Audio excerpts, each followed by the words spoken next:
बिस्मिल्लाहिर्रहमानिर्रहीम।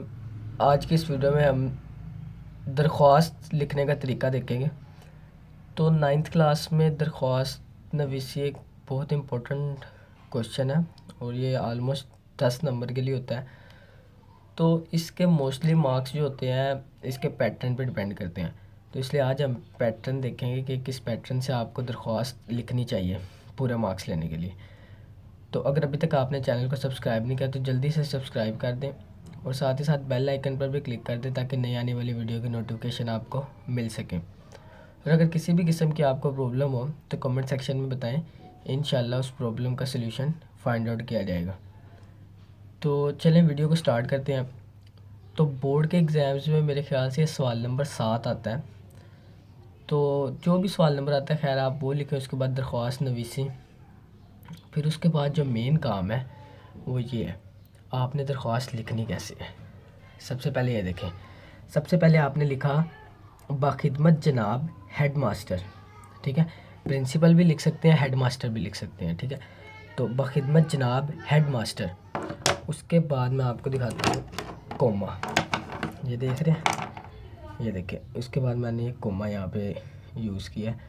तो बाखिदमत जनाब हेड मास्टर के बाद कोमा आएगा। फिर उसके बाद गवर्नमेंट हाई स्कूल, बेशक आपका प्राइवेट स्कूल है, जौन सा भी स्कूल है, गवर्नमेंट गर्ल्स हाई मतलब गर्ल्स नहीं, गर्ल्स हैं तो वो तो लिखेंगी और बॉयज़ हैं तो वो इधर बॉयज़ लिख देंगे, गर्ल्स हैं तो गर्ल्स लिख देंगी। ना भी लिखें कोई इशू नहीं है, तो लिख दें तो बेहतर है। तो उसके बाद बेशक आपका प्राइवेट स्कूल भी है तो फिर भी आप इधर लिखेंगे गवर्नमेंट हाई स्कूल ही, ठीक है। तो गवर्नमेंट हाई स्कूल लिखने के बाद आप ये देखें यहाँ पे फिर से कोमा, ठीक है। गवर्नमेंट हाई स्कूल के बाद कोमा, फिर अलिफ बे जी। यहाँ पे बेसिकली हम लिखते हैं शहर का नाम, लेकिन बोर्ड के एग्ज़ाम्स में आपने अपनी आइडेंटिटी बिल्कुल भी ज़ाहिर नहीं करनी होती। अगर आप इधर अपनी आइडेंटिटी ज़ाहिर करेंगे तो आपके मार्क्स डिडक्ट हो जाएंगे, हो सकता है पेपर भी सस्पेंड हो जाए, क्योंकि आपने अपनी आइडेंटिटी बिल्कुल भी नहीं वहाँ पे शो करनी होती। तो इसलिए इस कोमे के बाद अलिफ बे जीम। और ये बात गौर से देखें, अलिफ के बाद भी स्लैश है, बे के बाद भी डैश है और जीम के बाद भी डैश है, ठीक है। ये बात भी देख लें, जीम के बाद भी डैश है, ठीक है। ये लिखने के बाद आपने उसके बाद लिखना है उन्वान, ठीक है।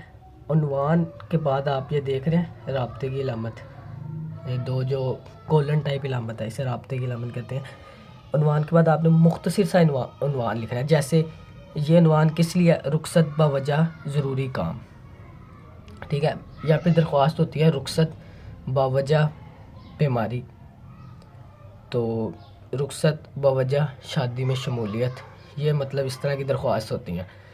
तो ये लिखने के बाद आपने अगला स्टेप क्या है कि आपने लिखना है, इसके बाद आपने लिखना है जनाब आली, ठीक है। जनाब आली के बाद आप ये देख रहे हैं मैंने ये एक्सक्लेमेशन की अलामत लगाई है। तो जनाब आली लिखने के भी दो तरीके हैं। अगर तो आप जनाब आली लिख रहे हैं साइड से, ठीक है। अगर आप जनाब अली साइड से लिख रहे हैं तो इस अलामत के बिल्कुल नीचे देखें, बिल्कुल नीचे इस अलामत के मैंने लिखा है मुअद्दबाना गुजारिश है कि, ठीक है। अगर साइड से लिख रहे हैं तो इसके बिल्कुल नीचे से आपने स्टार्ट करना है मुअद्दबाना गुजारिश है कि, फिर आगे सारी दरख्वास्त जो भी है। ये तो था एक तरीका। और अगर आप जनाब अली साइड पे नहीं लिखते, आप जनाब अली लिखते हैं जी बिल्कुल दरमियान में, जैसे मैंने ये लिखा है जनाब अली, तो इसके बाद भी अलामत ये आएगी, लेकिन फिर आप अपनी दरख्वास्त कहाँ से शुरू करेंगे, फिर आप दरख्वास्त शुरू करेंगे जहाँ से ये आपका चल रहा है सारा, यहाँ से ये आपकी दरख्वास्त आ जाएगी, ठीक है। यहाँ से आप शुरू करेंगे फिर दरख्वास्त, मतलब जिस तरह आम तौर पर लिखते हैं मुअद्दबाना गुजारिश है। तो ये था जनाब अली मतलब दरख्वास्त स्टार्ट करने का तरीका। तो ये वाला तरीका वैसे ज़्यादा बेहतर है, लेकिन ये भी गलत नहीं है, दोनों तरीके बल्कि ठीक हैं, आप जौन सा मर्ज़ी इस्तेमाल कर सकते हैं।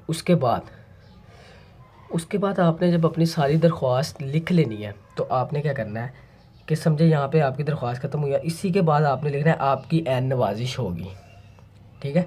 तो आपकी एन नवाजिश होगी, ये देखें मैंने लिखी हुई है, आपकी एन नवाजिश होगी। लिखने के बाद आपने लेफ़्ट साइड पर, कौन सी साइड पर, लेफ़्ट साइड पर, ये देखें ये लेफ़्ट साइड पर मैंने लिखा है, आपने लेफ़्ट साइड पर लिखना है अल आरिज़, मतलब अर्ज़ करने वाला, ये अल आरिज़। फिर उसके नीचे लिखना है आपका ताबे फरमान शागिर्द, ताबेदार नहीं लिखना है, ताबे फरमान लिखना है, ठीक है, क्योंकि फरमान का ताबे, तो आपका ताबे फरमान शागिर्द हमज़ा छोटी है बड़ी है। ठीक है, इधर भी अपनी आइडेंटिटी नहीं आपने ज़ाहिर करनी, इसलिए हमज़ा छोटी है बड़ी है। दूसरी इंपॉर्टेंट चीज़, अल आरिज़ जहाँ पे आपने लिखा है उसके बिल्कुल ऑपोजिट साइड पे, उसी लाइन में लेकिन ऑपोजिट साइड पे आपने लिखनी है तारीख़। तो तारीख़ दो तरीक़ों से आप लिख सकते हैं। ये देखें, ये मैंने उर्दू स्टाइल में जो लिखी है 21 फरवरी 2020, देख रहे हैं उर्दू स्टाइल में। एंड पे ये वाली अलामत भी आप देखें सॉरी, एंड पे ये वाली अलामत भी देखें, और ये देखें 21 के बाद कोई अलामत नहीं मैंने इस्तेमाल की, ये गलत है।